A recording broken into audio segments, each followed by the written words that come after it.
see the title. Fake! Playing favorites? Absolute bombshell of a video. Age restriction. Ongoing. Just in disbelief. We have Andrew Tate getting clapped off all social medias in 48 hours. Jidion being banned on Twitch beside it being 50% of a cam girl site. CoryxKenshin starting a revolutionary war against YouTube with the biggest creators, and it's all happening right now at the same time. And the problems that everybody is dealing with right now tied to one core issue is the same thing that almost got my channel packed up this year, and I kept my mouth shut. But we're not going to talk about that right now. We got more things to explain. Every social media right now is in its own little battle with a creator, with an alias, a group of people. Everything's going on right now for the same reason. You have Twitch versus Jidion, YouTube versus all of us, Andrew Tate versus the entire demographic of social constructs. Now being on the news, everything is just going completely at it. But there's only one reason why. There's one reason why all of this is happening at the same time. I'm gonna break this down in iceberg format though. So let's just lay out the dynamic for each social media. First off, everything that's happened for me, good or bad, started with 2020, as well as most of, the world right now. 2020 has single-handedly reverted everything backwards. The pandemic, social media constructs, it all started from that. The biggest dynamic that changed was OnlyFans obviously coming in. OnlyFans was the biggest platform, pretty much an XXL freshman coming in during the pandemic, reskilling the whole dynamic of how we use social media because it's single-handedly pedestalized women, over sexualized them, allowed them to abuse weak men. You already know the deal. Yeah, Bad Baby getting 50 mil here, Corinna getting 15 mil over there, just men. And once again, it's not their fault, it's the men are the problem here. Like, there are people throwing millions of their dollars at women all because of OnlyFans. It's all started with the pandemic, but you have to watch the reshock effect that goes through every platform right now, because it actually has a lot more to do with every problem we see with all these YouTubers and streamers than you think. Instagram, past 3-4 years, it has turned into an absolute Kim Kardashian clone factory, bro. 60% of Instagram right now is plastic big booty bitches and spots trying to sign to your DM for the same thing on OnlyFans. Money. We look at Twitter. Twitter allows nude content, inappropriate content, and any content. It's pretty much become a main traffic source for social media for anyone that does OnlyFans. I'm really just trying to show y'all that most of these platforms' algorithm has become essentially sexually dominant. So we have a monetary tube for all three of these platforms, all tying into the same demographic of people. I don't even think I need to talk about TikTok. TikTok has single-handedly done the biggest divert from being a children's platform of all time. There is just so much ass on that platform. It's come on, bro. And we know how the traffic goes from TikTok. Everyone on TikTok in the comment section says one thing: Twitter? You got a Twitter? Where's your Twitter? Where's your Twitter? She have a Twitter? Twitter's crazy. You go from TikTok to Twitter to OnlyFans. You go from Instagram to DMs or OnlyFans. You can look on YouTube. Obviously, YouTube has a, broad sense of what is advertisable on that platform, as you can see by what's going on right now. You go on the front page on a fresh account, you're obviously seeing Sniper Wolf for Mr. Beast. It's that simple. So you have a highly marketable man here, good views, family friendly, pretty much the perfect ad friendly YouTuber, as you can tell by his content, how it's monetarily based. And then on the other side, you have pretty much eye candy of the year, Sniper Wolf, monetizable, good looking, female, cleavage. Mike Malak absolutely rescaling vlog content for the platform by bringing in porn stars, Lana Rhoades, Emily Willis, all these people. You see David Dobrik does the same thing. He's had all the same models and people on his videos. You see what actually dictates the platform here. W or L on putting prawn stars in your videos on YouTube. YouTube loves it. This gets on trending. Having prawn stars in your video front and center, where do you think they're gonna go after watching this? You know damn well, YouTube. But you put it on trending. What happened to you guys' OF pages in the weeks after? It blew up. The best month of my career. There you go. What did I say? She had the best month of her career because of Sidemen. Do you see how much traffic they're funneling to hoes? And I made just under $1 million. What? She made $1 million a month because of Sidemen. This is what they do with their platform. This is what you do when you get a bunch of money and you just chase numbers. And I don't even gotta say anything about Twitch. Y'all know where I stand on Twitch, but you can go on the platform fresh account, you're catching a hot tub section. Females are getting banned for no time for anything, and they're just traffic cam girl sites and OnlyFans. We already know Twitch is probably the biggest cesspool of them all. They've banned the S word, the I word, the V word, all relating to male and female sexual dynamics. Jidion's going crazy right now because he's been indefinitely banned for talking about Pokimane and doing all the hate raid things that he did to her. Meanwhile, people are showing their private parts or actually having intercourse and getting getting a week ban or less. So that's the surface. That's social media right now. Now let's look at the opposers. You have Andrew Tate, and the main things he has done is pretty much oppose all of the women and, you know, men dominating social media in favor of women. His main influence he's been laying out has been either trying to like rescale male value, trying to improve male value, or just trying to pull down the whole feminism domination on social media, all the women, whatever. He's essentially just coming here to reset playing fields, but he's come very aggressive and controversial, and that's led to a whole storm. And then you have Jidion, of course, who was banned on Twitch because he went on to Pokemon's stream, told everybody that she has her own relationship, she doesn't support any of those male viewers in the chat, trying to rescale that, and then obviously he went and hate rated her and dropped the L's plus ratios, common 2022 activity. Now I laid everything out for you. You have the platforms, you have the creators, you have the opposition, the beef and everything, but what lies in between everything that I just mentioned? The platforms, the news outlets, the people, the creators. What is the one thing that sits in the middle of everything right now? I'll lay out the web for you on screen.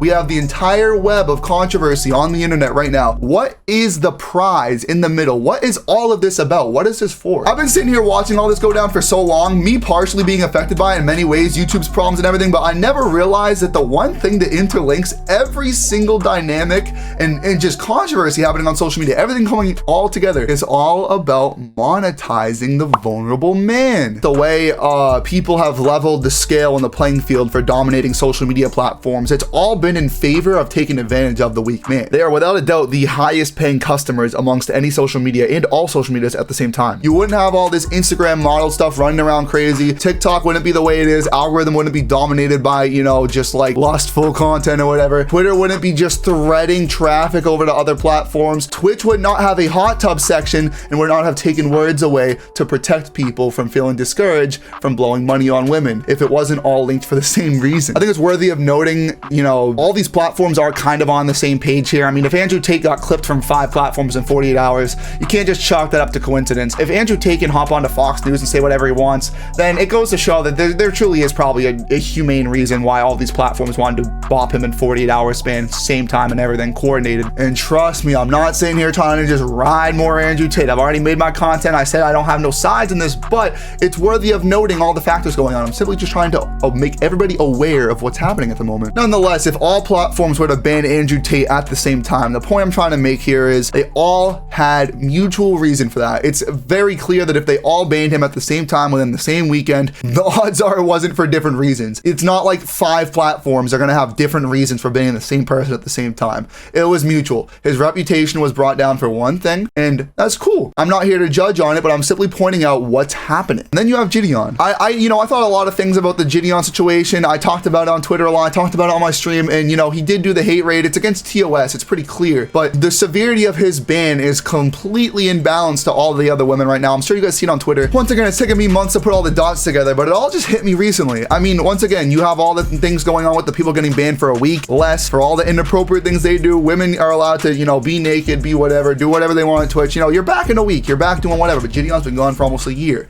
Do we know why? Because yeah, he violated TOS just as much as any of these other women, and he has showed remorse and apologized just like these other girls. But why isn't he back? Why isn't he back? Jidion, without even realizing it, stung Twitch in the one spot that makes them go round. Jidion straight up hurt them where it hurts. He with their rubies. If any of you guys remember the specific moment Jidion was ranting, it's important to key back and just focus on what he actually said. The reason why he is still banned is not because of the hate raid, it's not because of his breakage of TOS, and it's not because of his possible lack of remorse while he messes around at TwitchCon. It lies within what he said. If you're from Pokemon, if you're from Pokemon's chat, and you have a penis, I'm gonna tell you this right now. She is not gonna bro.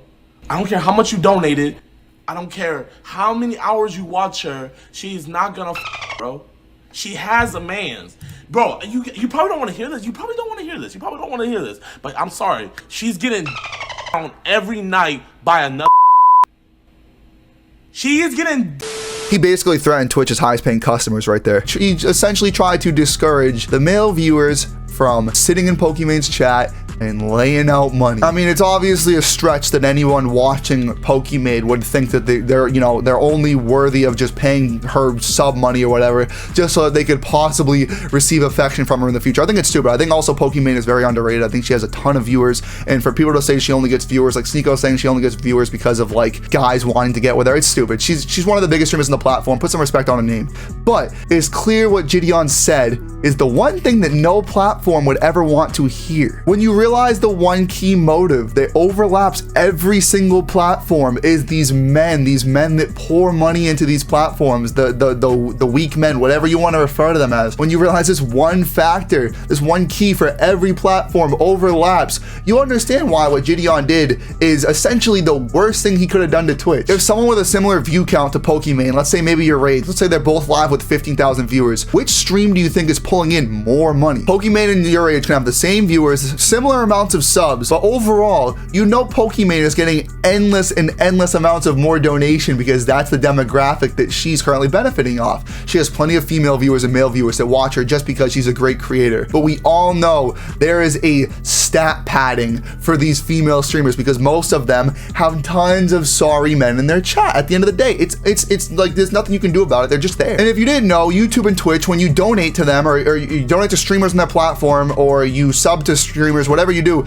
Twitch makes money and so does the creators themselves. When you subscribe to a streamer on Twitch, they get what, 60%, somewhere between 50, 60, and 70% of that money depending on their contract. Twitch gets the other half. Same thing for donations. Twitch and the streamers split the money that comes to them. So if you're Twitch, would you rather hold Amaranth out on the front page, getting all the money that she gets, or would you rather hold out your Rage on the front page, knowing the money that he gets? You're obviously gonna throw Amaranth out there, highlight her, pin her to the front of your website, because she's going to bring in more money naturally for the two of you. It's a partner, it's a business, it's an agreement. They have laid out hot tub streams across the front page, made a whole section so that it is easier for people to navigate and find these people. They have banned the three words of discouragement to weak men, the three words derogatory towards lower value men. And now Jidion did the one thing there isn't a one offense you could commit to Twitch worse than what Jidion did. People are outright having intercourse on their platform, spreading their private parts across the screen, abusing animals, doing everything on their platform, threatening the headquarters. You can do anything you want on Twitch and come back if you apologize. But Jidion, what he did, there's no coming back from that.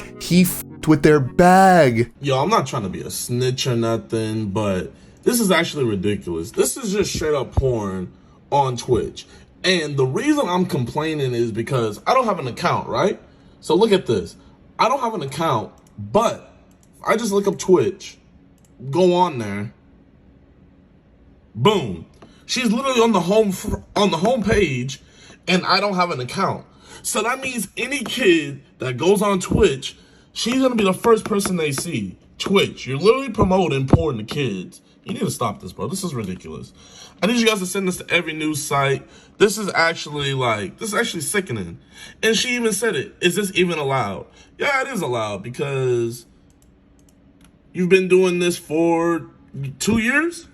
2-year anniversary. 2-year anniversary. So yeah, Twitch. Ironically enough, at the time I'm finishing up editing this actually on Twitch right now, Violet Myers, a big time prawn star, just completely let her milkers out and hang. And I don't want to understate this. These are like triple D's. These are like gallons of milk just swinging around on the Twitch timeline right now. And apparently she only got banned for 1 day. Y'all really think Twitch would just begin proudly accepting prawn on their website if there wasn't an incentive, maybe a business incentive there? He tried to discourage the men who truly feed Twitch's platform. Twitch's only main priority, the one thing that is important to them the most. Jidion took a stab at it. And that, truthfully, in my opinion, is why I think he will never be back on Twitch. Jidion's apology didn't do shit. They just wiped their ass with it.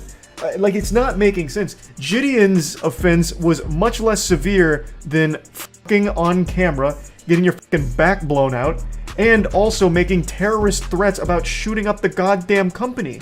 Like, his is so trivial in comparison to all of those things, and yet his is the most severe punishment so far. Andrew Tate and Jidion, what they have done with their respective beefs on social platforms, they have both essentially put themselves in the worst positions because They have threatened the only thing that matters to any of these platforms. Once again, I mentioned before the woman who threatened to shoot up the platform. Jidion talked about it. They accepted her apology in under a month. Once again, this isn't something that they truly believe. Like, you know, they don't pick these people and be like, oh, we need her because she makes us money. These random cases we talk about, they're just simply the after effect. She's not a huge streamer. She's not racking them in mad money like Amaranth or Pokimane might be. But once again, the way these people are judging these streamers and assessing their, you know, their bans, it's all like it's residue. It's an after effect of how they've been used to judging for the last 2 years. Just like how they're used to unfairly judging, you know, a WL community streamers or even just male streamers in general. You have your Rage, who was almost perm banned for his profile picture, which is straight up a cartoon. I always told my chat I would never go to Twitch after seeing the way Kai and your Rage have just been banned multiple times. Your Rage has been banned on Twitch for no explanation multiple times. Took him forever to get pardoned, and I'll talk about that later on, but he was almost permed for a profile picture. Kai just said the word monkey and got clapped, but once again, you see the female streamers here, whether it makes them a lot of money or not, it's easy for them to just go by what they're used to doing, and that's letting them off the hook. But they're just used to it. These cases just continue to happen. I'm just bringing them up for evidence because, once again, it's evidence of what they're used to doing. And I think a much bigger problem to talk about is how Twitch, it feels like, ignores this new side, this new whole circle of content creation that is taking over their platform. I'm talking about the WL community. People like Aiden Ross, Kai, I'm Dante, like these really awesome creators who are bringing a whole new audience to the website, and people who also aren't as brand safe. And it feels like Twitch fails to highlight that community, which is a primarily black community, and brought a whole new audience of viewers who are completely different from the old viewers of Twitch. And to me, that's also a huge issue that probably should be talked about a bit more. Why are they being ignored? I mean, they're literally some of the biggest creators on the website. The community is growing at an exponential rate. To continue to ignore it, to continue to exclude, to continue to act as if like it's not even happening, bro. To act like it's not even happening is absurd. It's crazy, bro. So yeah, you could argue that there is like racist evaluation going on with those creators. Divide the average Twitch creator space out by gender and race, right? You have white men, white women, black men, black women. You can take all 4 demographics right here, divide it up by gender and race. You can easily tell which side Twitch is going to pander to more. We already know through Twitch's history that naturally they do pander to women more. This whole entire uprising led by Jidion on Twitch has been over the fact that women are treated way better than men and let off the hook because they are clearly prioritized by Twitch. Then between the white and the black streamers, it's clear, very clear that the white streamer is the priority, as why Twitch has never even shown the WL community the light of day. I have never in my life seen Twitch just go out of their way to promote any new and uprising black creators, and I think we know why. Cenat, to put them on the front page or acknowledge them or anything like that. Why? It's bad marketing. When you go in the stream, the N-word is said 1,000,000 freaking times. Okay, nigga. Now, do I agree with the ethics displayed in that video or think it's justified? No, but I do think, however, despite disagreeing with those persons' takes in that video, I do think that is how Twitch looks at Kai or people in the WL community, and I think that's how they determine them and who they want to push forward instead. Essentially, just take it like a 4-quadrant graph. I'm sure most of you guys have been to school at least 10, 11, 12 years old, 5th, 6th grade, where you have the positive sides, the negative sides, and the sides that dabble in between. When you have Twitch's priorities, and this is personally what I think they prioritize, this is where everybody lays on the scale. To determine how you get to each corner, each side has a positive and a negative. So to get to the top right, you have 2 positives, bottom left is 2 negatives, and then the 2 people in between. You have white women, 2 positives, race and gender. These are your 2 variables for positive and negative here. On the top left, you have a male streamer, less marketable than a female, of course, for money in Twitch's eyes, but they are white, so they're still promotable on the front page. As you move to the bottom right, you're positive, you have a female, negative, but they are black or just non-white in general, any race outside of white. Twitch, what I assume, doesn't deem that as marketable as the average ear-licking OnlyFans cam girl on the top right, whatever, right?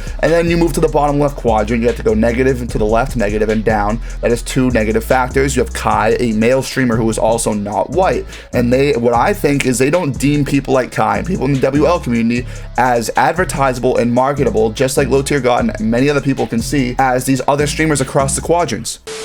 And also with the YouTube age restrictions with Cory, everything that's going on with Cory right now, you could truly argue, I mean, yeah, it's reasonable. He's absolutely like in 100% the right position for him to believe that it could be racist the way he's been treated compared to people like Markiplier or Jacksepticeye. It also could just be about the money. It could just be how advertisable he is. Twitch and YouTube might not view these black creators as advertisable. It could just come down to the way they view who they can make more money off of. It's a shame to see, you know, like black creators get the stick end of it. It's really disappointing because a lot of them are truly, you know, Kai is one of the best streamers on Twitch right now. So if you really want to blame the standard for possible racism, I guess you could either blame it on the advertiser lenders or you could blame it on the creators. What I mean by that is Twitch and YouTube choosing to support white creators way more than black creators on their platforms and push them out more. You could argue that they truthfully believe that they make more money off white creators, or they think their image would be better for that. And if so, then yeah, it's racist and they want to make more money off white people rather than the black creators. But if you didn't know, you know, the way YouTube works is people like me, I get paid because of advertisers wanting to put ads in my videos. YouTube might have just adapted to a standard that the advertisers set. Google and the people who throw ads out, they might not pay as much money for ads on like a CoryxKenshin video versus a Markiplier video. So at the end of the day, maybe it could be just YouTube adapting to the racist standard set by the ads. It goes ads, YouTube, creators. So it's either set by YouTube or it's set by the advertisers. Regardless, I just know that YouTube and Twitch, they're gonna push whoever makes them more money, and that's essentially why we're all here. That's why everything's happening, civil war. Now, my experience with age restrictions has essentially taught me I can do whatever I want until I start getting views. For people like me, like all of my videos that have ever been age restricted, they don't get age restricted until they start getting views. I could post a video that would get age restricted, but if it only gets 10, 20, 30, 40,000 views, it'll be cool. But once that video hits 200K, 300K, oh yeah, that's getting clapped. Once you get to a really high point on YouTube, you kind of get to a little line and you teeter on one side or the other. Once you get really big, YouTube's either going to decide, do we want you sticking around or not? And they're either going to clap you like they did to people like Leafy, or they're going to see that you've decided to play their game and throw you to the moon. FaZe Rock, Jesser, Mr. Beast. You can either play nice and you can be their golden child. Once you get to a high extent, once you start actually bringing in money on YouTube, that's when YouTube's really going to decide, okay, do we actually accept you or not? I think for extra context, it's worth noting, like, these age restrictions are no joke. When I tried to push the Cory video out on my community page, a lot of people were complaining in the comments saying, oh, he pulled the racist card. Oh, he did this. It's just an age restriction. You have 14 mil, cry about it. I don't think you guys realize these age restrictions are like Weapon X to them. The reason why people are able to just get thrown off the platform or kept on the platform, or like I said, my videos, they use these age restrictions as weapons. They weaponize the age restrictions. Once I make a video they don't like and it gets to 300K, they're age restricting it. When you get a video age restricted, they actually don't tell you why now. I thought that was always the case. Apparently, they took that away in the last 2 years. And as I'm making this video, I understand why. I get it. I actually get it. They have the power to throw down anybody for whatever they want, and they don't need an explanation. They don't need a reason to throw an age restriction at you. And these age restrictions can kill your channel. I mean, I'll admit for Cory, like, Cory's got a lot of views to go around. So if his video gets killed when he gets a video age restricted, he can post more videos. His algorithm will still do good. But once again, for someone like me, do you know what an age restriction does to me? People were telling me all year this year that I fell off. This was arguably the hardest year of my life on YouTube out of the 3.5 years I've been making these videos. And it's because in February, as I was about to go viral and peak, I got age restricted, and for the next 5 months, my channel was on the dirt. My video was an hour long. It was a compilation, but they age restricted me and they denied the review in under 2 minutes, meaning they didn't watch the whole video. I'm very confident that there is no human being in the review process for appeals. In fact, I would wager my virginity that there is no human being that looks at appeals. And if I'm wrong, then I fully invite the YouTube policy head to come hot dog me. Who is making these decisions? Like, who is, I didn't even know it was a whole committee. Who is making the decisions to determine what is and what isn't right on these platforms? Especially when, again, you have guidelines and everybody else is trying to abide by them as much as possible. Again, bro, if you have guidelines, that's fine. But you telling me potentially a part of my, if not my whole livelihood, is based off of just some random anonymous people, and they get to dictate as they choose how they levying this. I think that's crazy. You know, the YouTube moderation team is notoriously inconsistent, and the people who work at YouTube probably have internal biases that's hard to pinpoint. I called out Susan for something kind of similar. The people that review your videos at the end of the day, you can upload the same video 2 days in a row. One day it could get yellow marked, one day it could not, because the person reviewing your video is probably a different person every time. It's impossible for an entire consensus of thousands of people to all have the same beliefs. The difference made between a video being okay and not on the platform could just be the person who happened to review it that day. One day I could post a video that's almost inappropriate, and someone could be having a really bad day at the YouTube headquarters. They might not be in a good mood. They might be angry about people like me, and they might say, yeah, screw this kid, I'm yellow marking him. The next day, I could have a completely different person in a splendid mood, and they might review my video, same video I post, but they might not think it's worthy of a yellow mark. And subconscious biases, opinions, you can't take these away from people. I used to get 100K plus every single video, then I went down to getting 20K if I was lucky, and now here we are. And I think that what makes all of this ironic is the situation with Tate getting clapped off these platforms. I really don't think Tate was banned because of like the women and the LGBTQ members on Instagram. I'll pop it up here.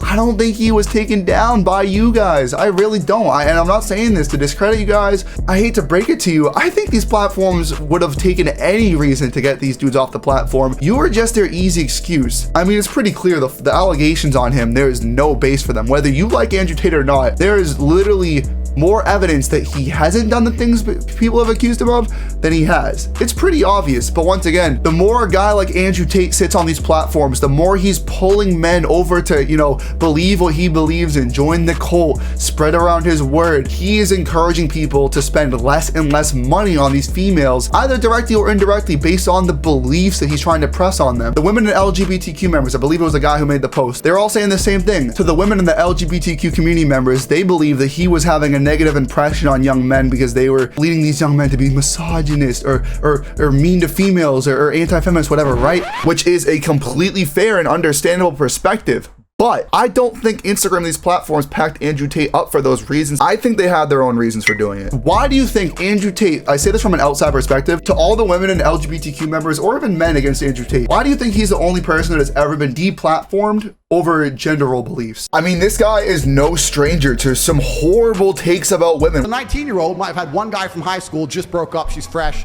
and I can put my imprint on her, make her a good person. Black, if you're watching this, don't get offended. Black people can't drink. They all think they can drink. Black people can't drink.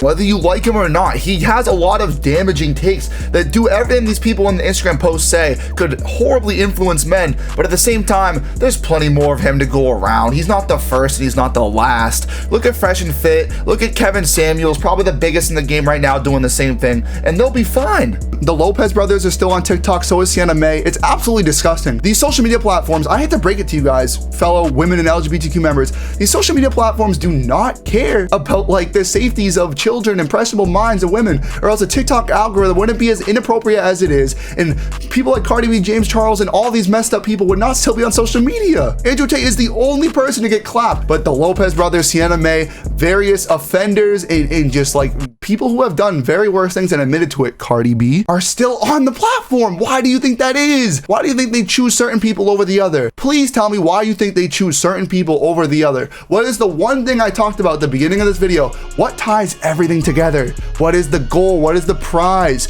It's almost like politics, like presidential candidacy. They all want to convince one person to go to them. Tate is selling a course. He wants men to go to him and buy his course because that's where all their money that they're spending on these women on OnlyFans. Andrew Tate says, nah, bring that to me. But OnlyFans women, they want him up there. They want him all the way up there. At the end of the day, whether you're like for or against Andrew Tate, Jidion, Pokimane, Amaranth, XQC, WL community streamers and YouTubers, CoryxKenshin, whoever you feel, whatever you believe in, it is very, very obvious when you read the room and just look at all the factors. Every decision made on a social media in the last 2 weeks has been in benefit of the fact that they can make more money off men if the decision they did stays put. So at the end of the day, Instagram, Facebook, Twitter, they all kind of lucked out. Everyone came out with these false allegations on Andrew and all that because at the end of the day, with those allegations, it did actually give Instagram the weapons and fuel to do what they wanted to do and pack him up. Instagram and Facebook and Twitter, they don't want Andrew Tate on their platform, but they didn't have an excuse to pack him up. I hate to break it to you guys. You were used. You were simply used as a means to an end. All you did was make a money play for these platforms. I agree. You know what I mean? If you don't want Andrew Tate on your platform, to all my ladies out there, that's fine. You have every right to believe in what you want. But at the end of the day, I hope you understand these platforms don't respect the things that you respect, and they're not, you know, they're not attending to your needs at all. Everything done by all these platforms, black, white, male, or female, these platforms are only doing what actually makes them more money. I hate to break it to you. It's a business. It's how the world works. But you know what I have to admit? One thing I think is very interesting, I want to call out Andrew Tate for, that I don't think anybody has thought about. You know how Andrew Tate made his money, right? So he made millions of dollars back in the day off of cam girl websites. Now, once again, he's defended himself, and a lot of people support him in doing this because the women also got paid too, right? It was a mutual deal between Andrew Tate and the women. They both made their money. We shared it with the women. I made the money more than they would ever make. But hold on a second. Hold on a second, Andrew. I'm sitting here criticizing Twitch because Twitch sits here and promotes these female streamers and pretty much has turned itself into a 50% cam girl site because they are making money off these lonely men. And Andrew Tate, you're sitting here selling your course to thousands of people, trying to say men are invisible, men are lonely. You want to convince these men to join your party and stop paying these women because you're rich and you're better. But weren't you got your entire life savings off of these men? Does that not make it, does this not make Andrew Tate the biggest hypocrite in the entire internet right now? Let's think about this for a second, guys. You were hip to this wave before anybody else. You took advantage of lonely and invisible men before anybody to get rich, but then you doubled back. And with all that money, you convinced people that now they were worth paying you. It's actually sickening. Andrew Tate might be the biggest finesser of all time. Imagine a weak man is sitting in this chair right now. Bro basically said, yo, I got these women over here. Come spend $30 million on these depressed, lonely, sexy women who need help paying for their cars and their houses. And then 10 years later, bro walked over here and said, yo, stop paying for these women, bruh. What are you doing? I care about y'all. I don't want y'all to be lonely, miserable, depressed. Show y'all money to me because I'm a $30 million rich man and I want what's best for you. Bro is dead ass running y'all in circles right now. Isn't that insane? Look anywhere you want on social media. The truth is, every single person or corporation, they stand to benefit from weak men who blow their money. So 2 concluding points in this video. First off, keep your bag safe, bro. Don't try to be one of these weak men. Don't be throwing money around on OnlyFans. It's not worth it. These people are taking advantage of you or benefiting from you. That's been the case for 2 years now. If you're already doing it, I probably can't stop you, but that is obviously one of the biggest problems going on right now. My other point will be, if you're going to be a YouTuber, if you're going to be a streamer, I just need you to know, these platforms only care about you as much as you can provide them with their bag, bro. As long as you can keep these platforms making money, that's all that matters. So if you're gonna make YouTube videos, if you're gonna stream on Twitch, you have to be aware that if you think you can just fly by doing whatever you want in the platform, if you're going against what they might believe in or what they might approve of, be aware, you have a ceiling. You can only get so far. These platforms will only stand for the things that you're able to do if you're paying them. And that's the truth, man. That's it. So Matt Radiant, year 3 on YouTube is complete. YouTube, Twitch, social media is all at war. Tate, Jidion getting screwed. At the end of the day, we all know why. And I hope this video provides you guys with enough knowledge. That's what really matters here. As long as you guys have the knowledge is more powerful than anything in the world. So thank you guys for watching the video. Thank you guys for supporting me through my 3rd year of YouTube. And I hope you guys have learned a lot from this video. I wanted to talk about it because it's deep in my mind. I don't see anybody connecting the dots the way I have. So drop a like, share the video to someone who might want to hear about it. And thank you for watching. Peace out. I started with a pint on walk, then I moved over to that red. My boy don't do the body shots. He shitting on shit at your head. After I spin your block, I'm tearing up. After I spin your block, everybody dead. I ain't talking slow, I'ma slide like a sled. Say this your hoe, she was just in my bed. She wanna fuck me, but I just got the head. Got a Glock 43, I'ma point at it 10. Boy, you better not try me, but you better not test it. I caught a coupe.